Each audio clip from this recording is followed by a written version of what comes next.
I did have the most wonderful parents. Didn't give me everything I asked for, nothing silly like that. But just there with fun and laughter, lots of love. And with them, of course, goes my lovely brother. So you lived in Codsall in Marchmont House, quite a small village outside Wolverhampton. That's quite near Birmingham and Coventry, and they got a lot of bombs in the war. Horrible. I still shiver when I hear the sound of those sirens. Never enjoy hearing that sound.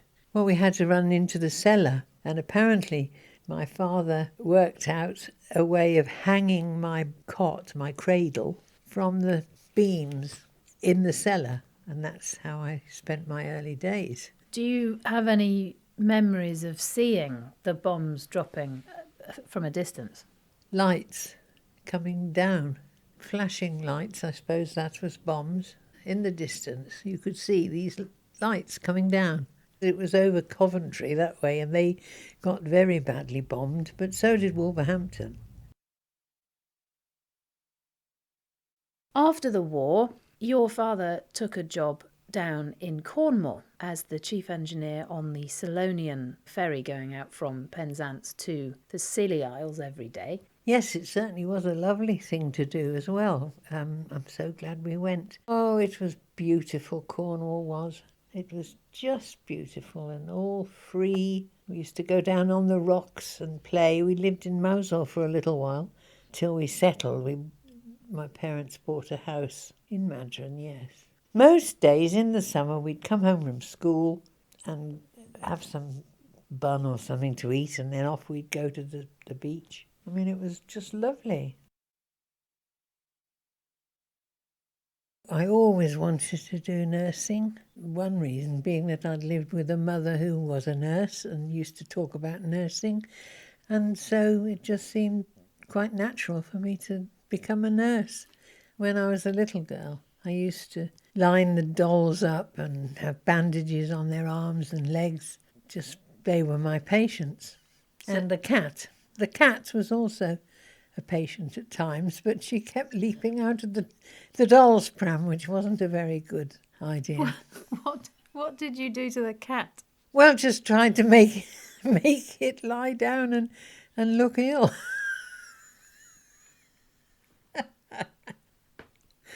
Oh dear, he wasn't very happy. I even tried with the dog, wrapping up his paws, but he didn't like that either. So you got accepted at the BRI. Yes, I did. Yes, I'm very proud. To do your training. Being a nurse, I was very proud to be a nurse. You're dealing with life and death and all types of people. But we used to always say that when they're in bed, they're all the same. Irrespective of where they're from or what colour they are, they're people. Now, you were awarded for being an excellent nurse. You won a silver medal at the end of your training, which is not to be sniffed at. It was the biggest shock in my life up to that point, and I could not believe I'd achieved that. You've got all your friends, also nurses. What was Bristol like in the 60s? What was your life like? The thing that was new was spaghetti bars. Little cafes that sold spaghetti, and it was the only time you'd ever tasted spaghetti. Eating it and sucking it up and everything was not terribly ladylike, but we did our best. And we used to go out for coffees. Oh, we went to dances, that was the other thing, oh yes. And in Bristol there's the Corn Exchange. And there were other places where there were dances, the Vic Rooms and up on the Downs, whatever that one's called. Meet somebody and dance with them. Nothing elaborate, but it was good fun. Many boyfriends, Mary? Oh, I don't know what you call many. I had some nice boyfriends, but none of them was nice enough. I was very fussy, though looking at my husband now you might not think it.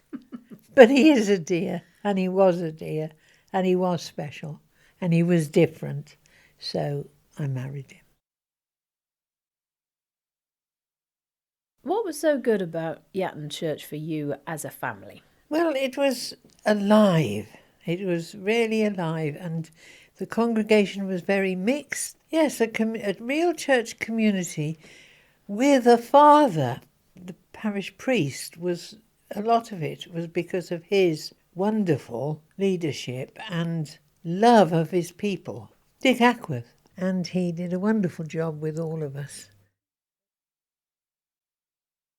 And then in the 1980s, you took on the role of church warden.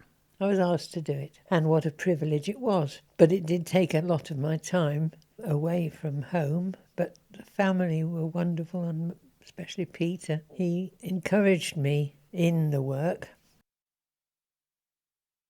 You were very involved in the Mothers' Union, being the leader at Yatton. You also had a leadership role for the whole diocese. You set up the mission group with overseas charities and the Child Contact Centre for parents who are getting divorced and needing access to their children. You did all of that.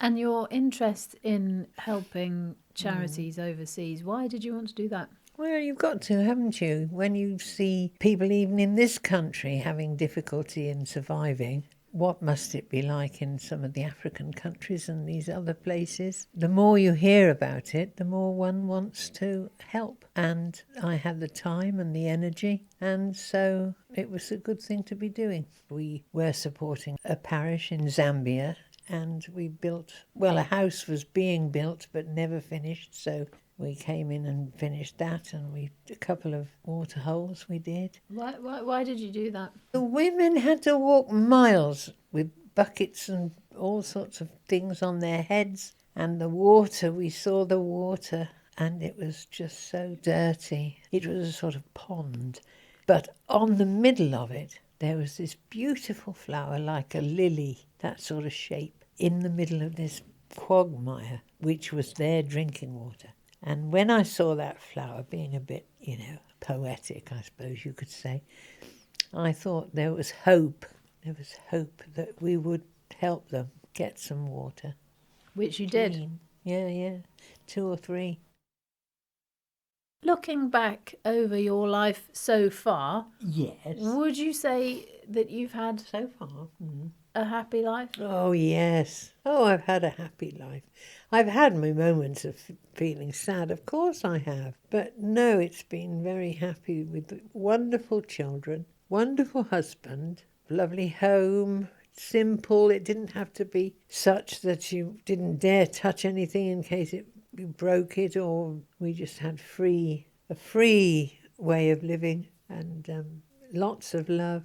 In my book, success is reaching a reasonable age and being happy with friends, being useful to society, just appreciating the beauty of the world around you. Just to enjoy what I've got, not to hanker after what I haven't got, and to just get on with the life that's left and to help as many people as I can to enjoy it with me.